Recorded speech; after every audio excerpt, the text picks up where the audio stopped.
Halo teman-teman, hari ini aku mau kasih lihat kalian ya bagaimana caranya suntik putih yang pakai plasenta punya.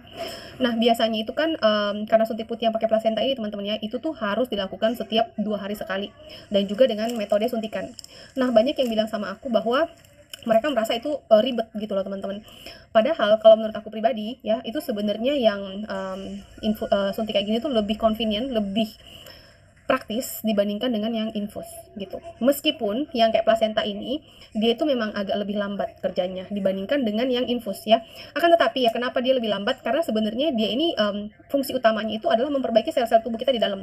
Dan juga nanti waktu kalian pakai ya, jadi dia tuh kayak memperbaiki kayak hormon kita gitu ya. Dan ini sangat bagus untuk wanita-wanita yang mau menopause gitu.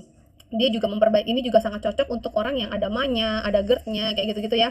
Dan dia kepengen suntik putih gitu misalnya ya. Ini tuh bagus banget gitu teman-teman. Dan juga kalau kalian lama-lama ya, kalian akan rasa kulit tuh kayak lembut dan juga kayak lembab gitu teman-teman. Nah, sekarang aku akan kasih lihat caranya sama kalian ya. Jadi yang kita persiapkan itu adalah alkohol ya untuk steril, terus kapas, lalu ini obatnya, lalu kemudian ini. Nah, yang kalian cari itu suntiknya itu adalah yang seperti ini teman-teman. Ini ada aku punya yang sudah aku buka ya, udah bekas ya. Ini cuma untuk peragaan aja. Jadi yang kalian cari itu adalah yang kayak gini, yang insulin ya, suntikan insulin ya. Jadi dia jarumnya tuh seperti ini, aku lihat nih. Jarumnya tuh seperti ini teman-teman. Jadi jarumnya tuh sangat pendek. Noh, lihat nggak? Nah, jarumnya itu sangat pendek seperti ini gitu. Dan juga metode suntikannya itu adalah dengan subcutaneous injection. Jadi metode suntikan itu kan ada bermacam-macam ya teman-teman ya. Ada IV, IV itu yang dari pembuluh darah ya. Lalu ada IM, IM itu suntiknya ke otot, dan ada subcutaneous. Subcutaneous itu suntiknya ke lemak kita gitu. Nah, teman-teman, aku langsung mulai aja ya. Jadi pertama-tama kita harus pakai hand sanitizer dulu dong. Jadi tangannya itu harus selalu bersih gitu ya, steril. Lalu kemudian ini, dan kemudian ini obatnya. Nah, obatnya kita buka dulu. Nah, setelah dibuka ya, ini harus yang baru ya teman-teman ya, buka yang baru. Lalu, nah teman-teman, sebelumnya itu aku mau kasih tahu, ini obatnya ini 2 mili ya, sedangkan injeksinya ini, seringnya ini ya, ini tuh 1 mili gitu. Jadi kita mesti suntik 2 kali. Kenapa? Karena kan ya ini 2 mili, sedangkan ini kapasitasnya cuma 1 mili. Jadi kita setelah ngambil 1 mili, kita suntik, masih ada sisa 1 mili dong. Jadi kita harus ambil 1 mili lagi dan kita suntik lagi. Jadi suntiknya itu 2 kali. Jangan khawatir ya teman-teman, soalnya ini suntik di lemak ini tuh tidak sakit sama sekali. Bahkan kalau aku bilang sih nggak ada rasanya gitu ya. Karena kita suntiknya tuh di perut gitu teman-teman. Buat yang pernah bayi tabung gitu ya, yang pernah yang ada kayak sakit gulanya gitu ya, pasti tahu suntik insulin itu seperti apa gitu. Dan juga kalian harus ngerti ya teman-teman ya, bahwa suntikan kayak gini itu kalian harus cek dulu di negaranya kalian masing-masing, apakah injeksi di rumah itu legal atau nggak legal. Karena mungkin ada beberapa negara, I don't know, karena setiap peraturan negara-negara itu kan beda-beda ya. Nah, ini ada bubble-nya dikit teman-teman ya, kalian lihat ini dinaikin sampai tuh keluar airnya, oke? Nah, teman-teman, kalian harus tahu bahwa peraturan di setiap negara itu berbeda-beda, oke? Kalau di Australia sini, kita beli plasenta kayak gini, kita beli jarum suntik kayak gini, itu tuh legal, dan juga itu bisa dilakukan di rumah, gitu ya. Karena ada beberapa obat yang, ada daftar-daftar obat yang kita nggak bisa import, dan ada daftar-daftar obat yang bisa kita import, gitu. Jadi kalian please, kalian harus cek regulasi dari negara kalian sendiri, oke?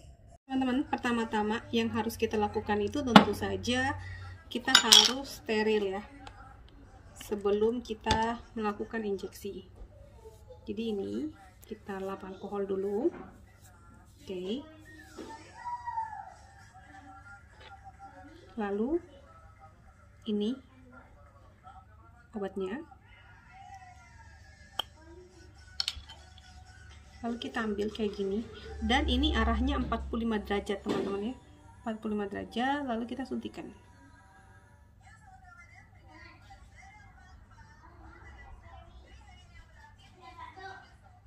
Nah, setelah itu cabut.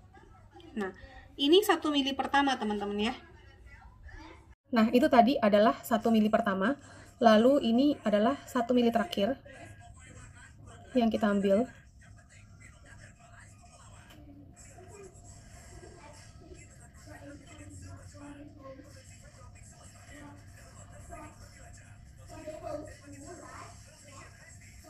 Nah, teman-teman, kalau kalian lihat ya, kayak gini.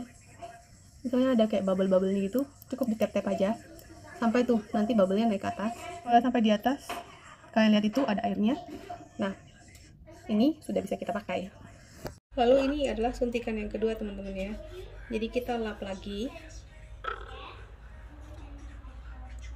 Lalu ini jaraknya adalah 45 derajat.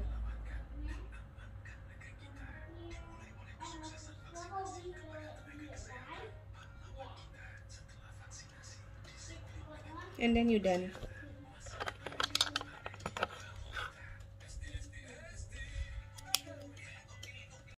Teman-teman, yang harus kalian ingat bahwa jarum suntik setelah kita pakai, ini tuh nggak bisa sembarang kita buang di tong sampah. Ini penting banget teman-teman ya, nggak bisa langsung sembarang kita ngasal aja kita buang di mana aja gitu ya. Karena misalnya kalau kayak bapak tukang sampahnya itu mungut terus dia kena tusuk kan kasihan gitu ya. Apalagi kalau misalnya anak-anak yang main-main atau apakah gitu nggak sengaja dia kena tusuk suntikan kita gitu kan, tuh berbahaya teman-teman ya. Kita nggak tahu infeksi apa yang kita bawa, kuman apa, virus apa yang kita bawa di badan kita gitu.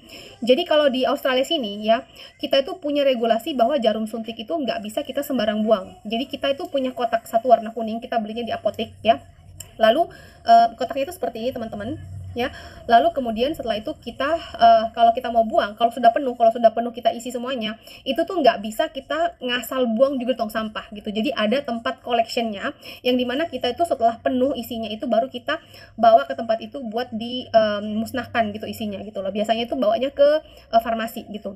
Nah, aku sendiri aku belum beli ya teman-teman. Nah, kayak punya aku sendiri nih, aku masih kumpul di dos ya teman-teman ya. Aku punya kayak gini sebanyak ini ya. Jadi aku selalu rutin setiap 2 hari sekali teman-teman. Nah, ini aku saking aku belum beli kotaknya aja. Kalau misalnya nanti aku udah beli kotaknya, baru nanti semua jarum-jarum suntikku ini aku buang langsung satu kaligus ke sana. Kalau udah penuh baru aku bawa ke apotek gitu untuk dimusnahkan barangnya gitu loh. Nah, kalian juga ya teman-teman ya, dimanapun kalian berada, di negara manapun kalian berada, aku tahu harusnya di negaranya kalian itu ada regulasi yang seperti ini juga, bahwa jarum suntik ini kalau setelah kita pakai nggak bisa kita buang sembarangan teman-teman. Jadi please kalian jangan berpikir harus bayar, harus beli kotaknya lagi dan lain segala macam gitu ya. Please ingat, untuk orang lain juga gitu, untuk anak-anak kita gitu ya, untuk bapak tukang sampah gitu ya. Kasihan kan kalau misalnya mereka tuh mau sampah terus tiba-tiba dia ketusuk jarumnya kita gitu. Jadi marilah kita merawat diri kita, tapi kita juga melindungi orang lain gitu ya. Jadi ingat untuk selalu beli box untuk injeksi itu, dan juga cek di negara kalian regulasinya itu seperti apa gitu. Satu lagi teman-teman yang aku mau kasih tahu sama kalian, pemakaian plasenta ini hasilnya apa di aku ya, yang aku rasakan ya. Memang dia tuh putihnya nggak langsung kayak putih sekali gitu teman-teman, tapi dia tuh putihnya agak perlahan-lahan. Tapi kamu akan rasa gitu ya, kulitmu kayak tambah cerah gitu ya, kulitmu tambah halus gitu. Itu yang aku rasakan banget gitu loh, karena dia juga memperbaiki sel-sel kulit kita gitu ya. Jadi dia kayak memberikan kayak kolagen di tubuhnya kita gitu ya, menambah kolagennya kita gitu. Terus habis itu sel-sel kulitnya kita yang udah mati tuh diperbarui, kayak ditambahin lagi sel-sel yang baru gitu loh gitu. Dan ini yang aku pakai gitu, dan ini sebenarnya buat aku pribadi sangat convenient dibandingkan dengan yang infus. Karena apa? Karena yang infus itu kan kita mesti panggil suster ya, kita nggak bisa sendiri gitu ya. Terus habis itu masih seminggu sekali juga gitu kan, dan itu kan ada lebih lama ya, karena kita mesti nunggu sampai air infusnya itu selesai habis. Sedangkan kalau ini yang ini sorry kok aku ngepamernya dos Milo sih. Kalau yang ini tuh kita bisa lakuin sendiri gitu loh, setiap 2 hari sekali kita suntik aja gitu, dan nggak sakit sama sekali teman-teman, bener-bener sama sekali tuh nggak sakit gitu. But again, semuanya itu sekali lagi tergantung dari kebutuhannya kita masing-masing gitu. Karena kan ada orang yang dia kepengen putih, cepet putih gitu loh. Kadang ada orang yang dia nggak apa-apa lah, aku pelan-pelan gitu loh ya gitu. Jadi suntik putih itu juga tergantung dari kita punya kebutuhan gitu. Kita kepengen yang agak cepat atau kita pengen yang memperbaiki dari dalam juga gitu. Jadi sekian buat hari ini, thank you.